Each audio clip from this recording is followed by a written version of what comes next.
2 രാജാക്കന്മാർ അധ്യായം 10. ഇസ്രായേൽ യൂദാ രാജകുടുംബങ്ങളെ സംഹരിക്കുന്നു. ആഹാബിന് സമരിയായിൽ 70 പുത്രന്മാരുണ്ടായിരുന്നു. യേഹു നഗരാധിപന്മാർക്കും ശ്രേഷ്ഠന്മാർക്കും ആഹാബിൻ്റെ പുത്രന്മാരുടെ രക്ഷിതാക്കൾക്കും സമരിയായിലേക്ക് കത്തുകൾ അയച്ചു. നിങ്ങളുടെ യജമാനൻ്റെ പുത്രന്മാർ നിങ്ങളുടെ കൂടെയുണ്ടല്ലോ. തേരുകളും കുതിരകളും സുരക്ഷിത നഗരങ്ങളും ആയുധങ്ങളും നിങ്ങൾക്കുണ്ടല്ലോ. ഈ കത്ത് കിട്ടുമ്പോൾ നിങ്ങളുടെ യജമാനൻ്റെ ഏറ്റവും ഉത്തമനായ പുത്രനെ അവൻ്റെ പിതാവിൻ്റെ സിംഹാസനത്തിൽ അവരോധിച്ച് യജമാനൻ്റെ ഭവനത്തിന് വേണ്ടി നിങ്ങൾ പോരാടുവിൻ. ഭയവിഹ്വലരായ അവർ പറഞ്ഞു, 2 രാജാക്കന്മാർക്ക് അവനെ എതിർത്ത് നിൽക്കാൻ സാധിച്ചില്ല.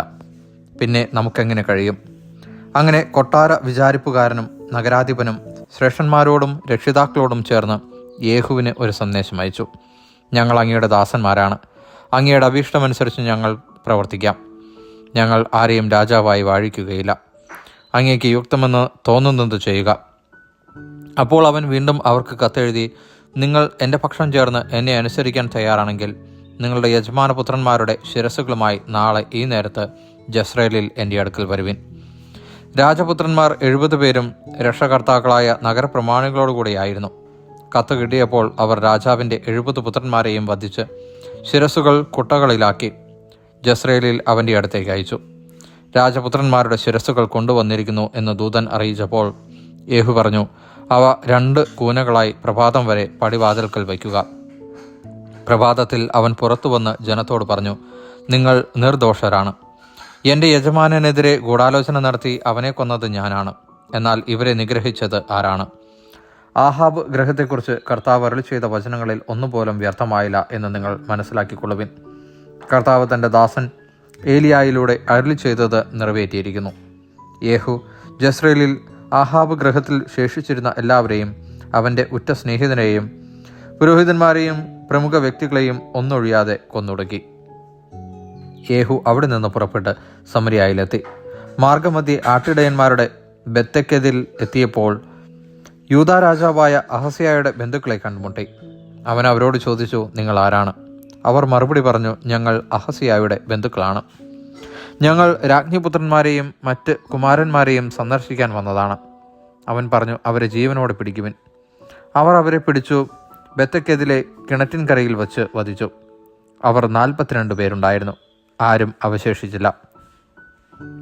യേഹു അവിടെ നിന്ന് പുറപ്പെട്ടപ്പോൾ തന്നെ സന്ദർശിക്കാൻ വരുന്ന റക്കാബിൻ്റെ പുത്രൻ യഹോനാദാബിനെ കണ്ട് മംഗളാശംസിച്ചുകൊണ്ട് അവൻ പറഞ്ഞു, എനിക്ക് നിന്നോടുള്ളതുപോലെ നിനക്കെന്നോട് വിശ്വസ്തതയുണ്ടോ? യഹോനാദാബ് മറുപടി പറഞ്ഞു, ഉവ്വ്. യേഹു പ്രതിവചിച്ചു, അങ്ങനെയെങ്കിൽ കൈ തരുക. അവൻ കൈ കൊടുത്തു. ഉടനെ യേഹു അവനെ തൻ്റെ രഥത്തിൽ കയറ്റി. അവൻ പറഞ്ഞു, എന്നോട് കൂടെ വന്ന് കർത്താവിനോടുള്ള എൻ്റെ ഭക്തിയുടെ തീവ്രത കാണുക. അങ്ങനെ അവൻ യാത്ര തുടർന്നു. അവൻ സമരിയായിലെത്തിയപ്പോൾ ആഹാബിൻ്റെ ഭവനത്തിൽ അവശേഷിച്ചിരുന്നവരെ സംഹരിച്ചു. കർത്താവ് ഏലിയായിലൂടെ അരുളി ചെയ്തത് അങ്ങനെ നിറവേറി.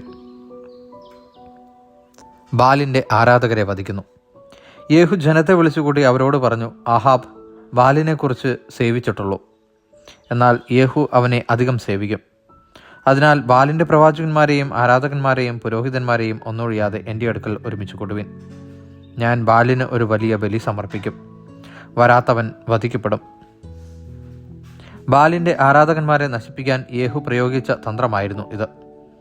യേഹു കൽപ്പിച്ചു, ബാലിന് ഒരു തിരുനാൾ പ്രഖ്യാപിക്കുവിൻ. അവർ അത് വിളംബരം ചെയ്തു.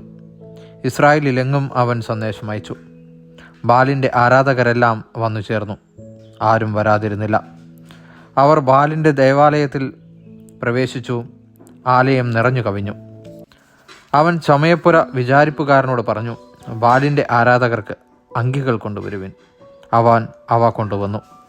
തുടർന്ന് യേഹു റക്കാബിൻ്റെ പുത്രനായ യഹോനാദാബുമൊത്ത് ബാലിൻ്റെ ആലയത്തിൽ പ്രവേശിച്ചു.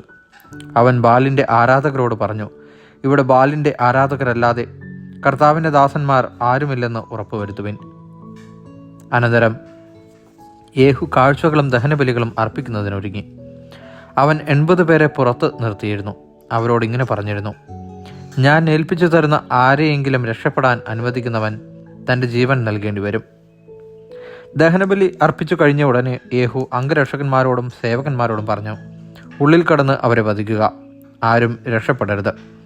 അവർ അവരെ വാളിന് ഇരയാക്കി വെളിയിൽ എറിഞ്ഞതിനു ശേഷം ബാൽ ഗൃഹത്തിൻ്റെ ഉൾമുറിയിൽ പ്രവേശിച്ച് അവിടെയുണ്ടായിരുന്ന സ്തംഭം പുറത്തു കൊണ്ടുവന്ന് അഗ്നിക്കിരയാക്കി.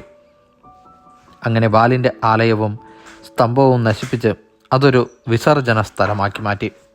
അത് ഇന്നും അങ്ങനെ തന്നെ. അങ്ങനെ യേഹു ബാലിനെ ഇസ്രായേലിൽ നിന്ന് നിർമ്മാർജ്ജനം ചെയ്തു. എന്നാൽ യേഹു നെബാത്തിൻ്റെ പുത്രനായ ജെറോബോവാം ഇസ്രായേലിനെ കൊണ്ട് ചെയ്യിച്ച പാപങ്ങളിൽ നിന്ന് പിന്മാറിയില്ല. ബേഥേലിലും ദാനിലും ഉണ്ടായിരുന്ന സ്വർണ്ണ കാളക്കുട്ടികളെ അവൻ ആരാധിച്ചു. കർത്താവ് യേഹുവിനോട് പറഞ്ഞു, നീ എൻ്റെ ദൃഷ്ടിയിൽ നന്മ പ്രവർത്തിക്കുകയും എൻ്റെ ഇംഗിതമനുസരിച്ച് ആഹാബിൻ്റെ ഭവനത്തോട് വർത്തിക്കുകയും ചെയ്തതിനാൽ നിന്റെ പുത്രന്മാർ 4 തലമുറ വരെ ഇസ്രായേലിൻ്റെ സിംഹാസനത്തിൽ വാഴും. എന്നാൽ യേഹു പൂർണ്ണഹൃദയത്തോടെ ഇസ്രായേലിൻ്റെ ദൈവമായ കർത്താവിനെ നിയമത്തിൽ വ്യാപരിക്കാൻ ശ്രദ്ധിച്ചില്ല. ജെറോബോവാം ഇസ്രായേലിനെ കൊണ്ട് ചെയ്യിച്ച പാപങ്ങളിൽ നിന്ന് അവൻ പിന്മാറിയില്ല. യേഹുവിൻ്റെ മരണം. അക്കാലത്ത് കർത്താവ് ഇസ്രായേലിൻ്റെ ഭാഗങ്ങളെ വിച്ഛേദിച്ചു തുടങ്ങി. ഹസായേൽ ഇസ്രായേലിനെ അതിർത്തി പ്രദേശങ്ങളിൽ പരാജയപ്പെടുത്തി.